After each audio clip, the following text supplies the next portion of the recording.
Hey everyone, it's Anthony Fantano here, the internet's busiest music nerd, and it's leak time. A pretty significant musical leak coming out of the Kanye West camp. Let's rewind for a second. Let's rewind for a second. Go back to an announced Kanye project that didn't see the light of day. When I say that, there's probably like a half a dozen to a dozen different proposed projects that may come to mind. Kanye's pretty notorious for not coming out with albums that he says he is, and also not coming out with albums that he says he is on time. What I'm talking about here is the project known as Jesus is King 2. Cruel Winter, Yeezus 2, So Help Me God, TurboGrafx 16, all projects I think a lot of hardcore Kanye fans on their wish list of albums he actually came out with would most likely rank higher than Jesus is King 2. But when digging into this record, it's actually pretty interesting what it is and what it features. Before I get into the material on this album, I will say there is a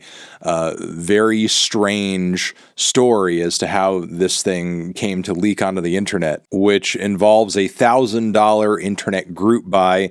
I don't have the authority to confirm this, but it's pretty much the only and best story and explanation that is floating out there online right now. I guess part of me is leaning toward this being true, given the quality and the detail of the project we actually got here. Like, this is not some randomly thrown together piece of crap. No, it actually sounds like a completely finished, commercially ready project. This Jesus is King 2 version of the record was supposed to be helmed by Dr. Dre and involves different production on tracks from the original Jesus is King record, tracks that were not featured on Jesus is King, features that didn't appear on Jesus is King. In fact, that Eminem version of Use This Gospel that you guys may remember from the DJ Khaled record that dropped a little while ago is on this thing. Kind of funny how you can completely ruin a fucking song behind the scenes without anyone knowing, and then it just ends up on a DJ Khaled album. How many other artists are just kind of using Khaled's records to drop off their trash, essentially? Yeah, I made some absolutely garbage music this year, and I don't know where to put it. I'm just going to give it to DJ Khaled. I digress.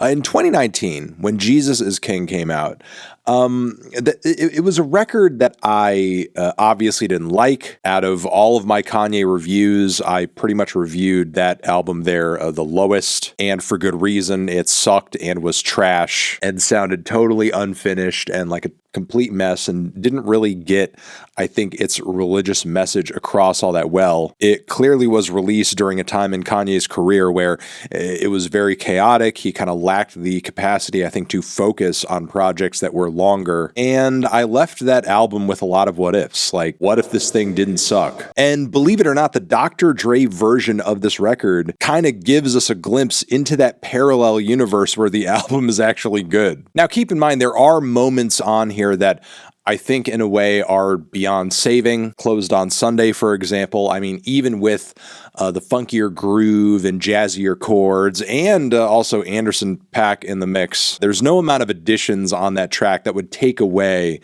from how terrible Kanye's lyrics are in that record. The Closed on Sunday Chick-fil-A thing somehow has aged even worse since it originally came out. But one of my major gripes with the record itself is that it felt very scant, pretty unfinished, especially down to specific tracks on the record that were kind of short. And the Dr. Dre version of this project kind of fixes that. Even if to a degree I prefer the ill-defined and kind of washy aesthetics of the original version of Everything We Need with Ty Dolla $ign, the Dr. Dre version on this project with the trap beat behind it and, you know, kind of the gospel layers of vocals, it just sounds more complete. And while, yeah, that Eminem version of Use This Gospel is trash, some of the other additional features on this thing are not. There's an absolutely badass appearance lyrically toward the end of the song On God that is seemingly uncredited on the version of the record here. I don't know who it is. Seems like some bilingual rap artist who absolutely kills it on the record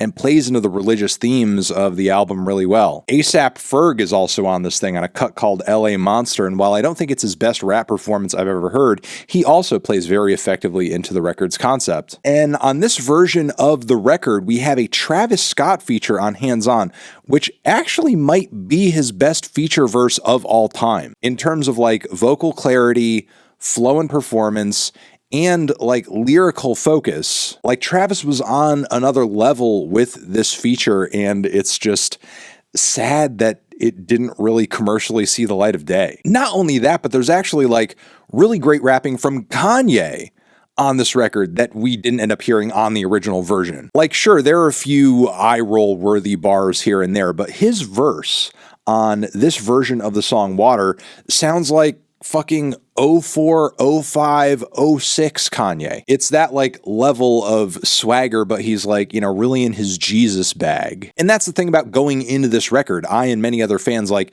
thought, hey, maybe we're going to go back to like Jesus Walks Kanye. And I felt like we got like a little taste of that there, but it just didn't end up making it onto the first record. Again, there are a few moments in the Dr. Dre version of the record where I do like instrumentally the direction that maybe Jesus is King was kind of pointing in, but maybe wasn't fully because everything just felt and sounded so slapped together. So at the end of the day, it's kind of hard to even love the more likable parts of the record for what they are, because I feel like I'm enjoying more the vague idea of what they could have become as opposed to like, you know, the current state that they're in. Even if I'm not crazy about every piece of production moment to moment, it does sound more clear. It does sound like there's more intention behind all of it. And hearing the album redone in this fashion has left me with a few thoughts about the deterioration of Kanye's creative process over the years. Because for sure, Kanye is a super talented artist, rapper, songwriter, conceptualizer, but I feel like one of the key things he's really been missing as the years have drawn on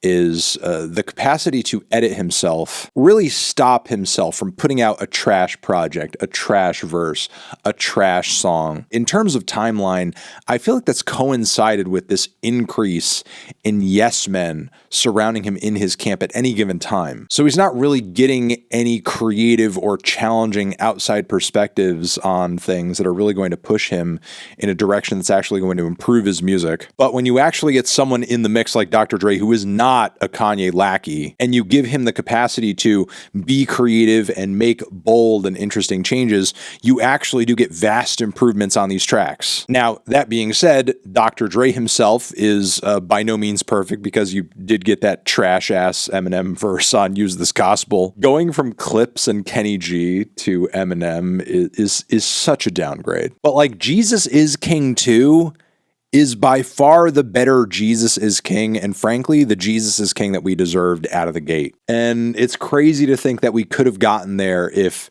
he just let Dr. Dre from the jump, like, kind of direct things on this record, and maybe being open to the creative control of, you know, other people here and there.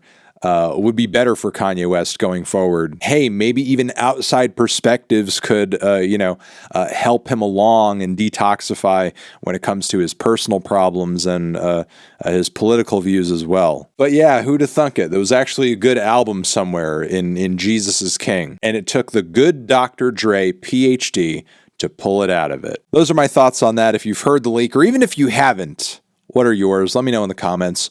Love ya. Hope you're doing well. Anthony Fantano, Jesus Is King 2, forever.